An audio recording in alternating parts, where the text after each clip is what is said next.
Mungkin video ini singkat doang, cuman gue mau share hal-hal yang bisa membuat kalian gagal ketika kalian mencapai di umur 25 ke atas. Karena gue masih 25 tahun dan banyak kegagalan-kegagalan yang udah gue dapetin gitu. Jadi mungkin ini adalah video-video buat kalian yang masih 25 ke bawah, 20, 21, atau mungkin 18, 17, I don't know.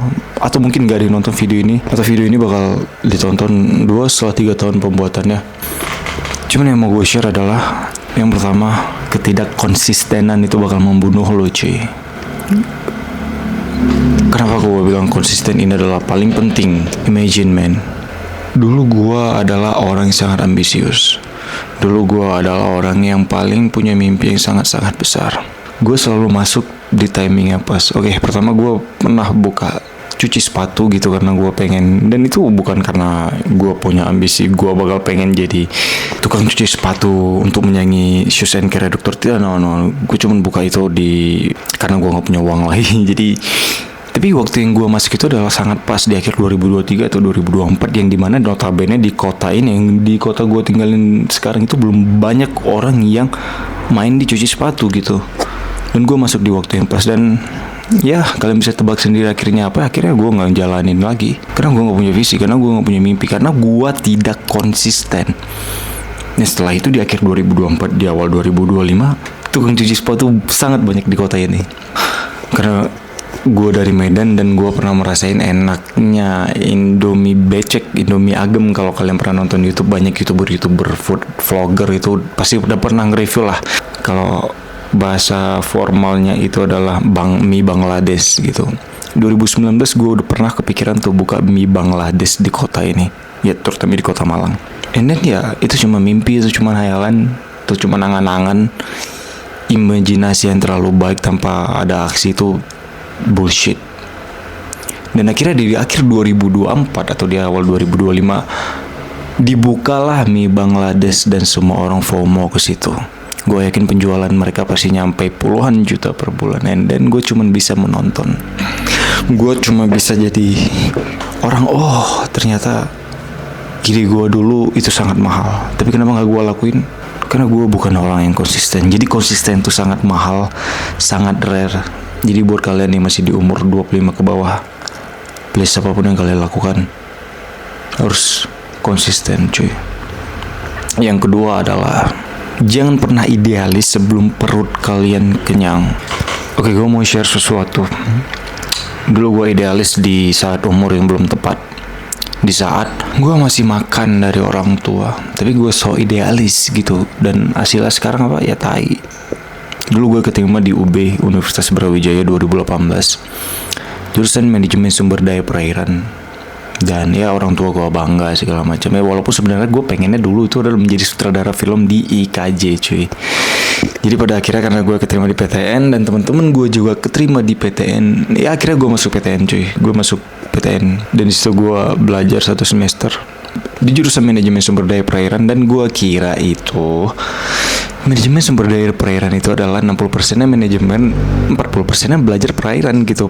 Tapi pas di awal semester, di bulan pertama bulan kedua itu anjir cuy, gue disuruh motong ikan, gue disuruh bawa talenan di pagi hari buat motong udang, buat ngefilet udang, buat ngepukul kepala leleng, yang dimana itu jauh banget sama hayalan gue, sama angan-angan gue. Oh, gue akan mempelajari manajemen segala bla bla bla, dan ternyata itu tidak terrealisasikan. Dan akhirnya di semester 2 itu seharusnya orang-orang kuliah dan teman-teman gue kuliah. Gue tidak kuliah cuy, karena idealisnya itu. Gue mau gue kuliah, SPP gue ambil, gue masukin kantong, gue belikin kulkas mini, dan ya gue lebih memilih swasta pada saat itu. Dan akhirnya di swasta gue bermasalah juga gara-gara kelas online. Gue cuma banyak mainnya karena ya tidak offline tadi, ya tidak ada ke kampus, gue banyak mainnya. Dan ya akhirnya gue mandir lagi di kuliah dan tidak lulus sampai sekarang. Ketika perut kalian masih kosong, fuck idealism. Yang ketiga adalah lo harus olahraga cuy. Ya mungkin agak sedikit gak nyambung ya, cuman yang gue rasain adalah pada sampai saat ini ya gue gagal di keuangan. Tapi gue tidak pernah sampai saat ini, alhamdulillah gue gak pernah gagal di namanya keadaan mental health. Nah kenapa bisa begitu? Gue tidak percaya akan adanya mental health sebelum kalian olahraga. Oke, jadi gini, gue kasih kesimpulan. Gue punya banyak masalah, gue punya banyak problem. Ya termasuk cerita-cerita tadi adalah problem yang sangat besar bagi gue, cuy. Tapi pada akhirnya gue sadar adalah sampai sini, oh ternyata gue masih sekuat itu ya. Gue berbulan-bulan sendiri di kos dan ya gue merasa kesepian. Tapi tidak sampai kesepian sampai pengen mengakhiri hidup, pengen overthinking segala macam. Terus apa lagi, ngekat tangan kayak orang goblok. Alhamdulillah gue nggak sampai situ. Tapi kenapa? Karena gue punya jasmani yang ya gue nggak bilang yang terlalu sehat, nggak, tapi cukup menutupin kekurangan-kekurangan yang akan datang ya. Contohnya mental health, overthinking, gelisah, sulit tidur gitu. Itu karena olahraga. Dan itu bener-bener karena olahraga. Gue nge-gym. Ya lu bisa lihat badan gue nggak jadi cuy, nggak ada jadinya, dan ini masih kecil.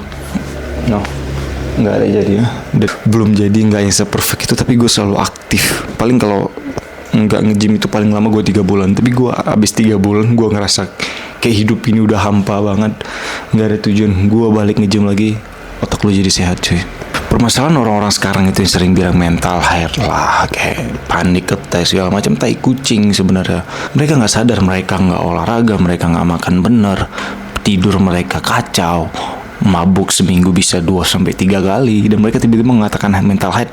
Itulah yang gue sebut selalu mental health itu tai kucing. Gak ada mental health yang seperti itu. Dia cerita ketika kalian udah melakukan kegiatan-kegiatan positif, mungkin kalian jogging di pagi hari, mungkin kalian nge-gym, makanan kalian bagus, ya mungkin kalian alkohol, cuman gak yang sampai seberlebihan itu sebulan sekali atau 2 bulan sekali, kalian gak bakal ngerasain namanya mental health. Tapi ketika kalian tetap merasakan ada yang gak bener dalam diri kalian, ada yang gak bener di dalam otak kalian setelah kalian melakukan hal-hal positif tersebut, baru itu bisa dikatakan mental health, dan cek psikiater, itu baru mental health. Tapi kalau kalian makan seblak tiap hari, anjing, makan tepung-tepungan, bakso segala macam, jadi makanan daily kalian, nggak olahraga, ngerokok kencang gitu kan, terus mabuk-mabukan, Jameson, Jagger, you name it lah gitu tiap minggu, kalian katakan kalian kena mental health. I just wanna say, lu goblok cuy.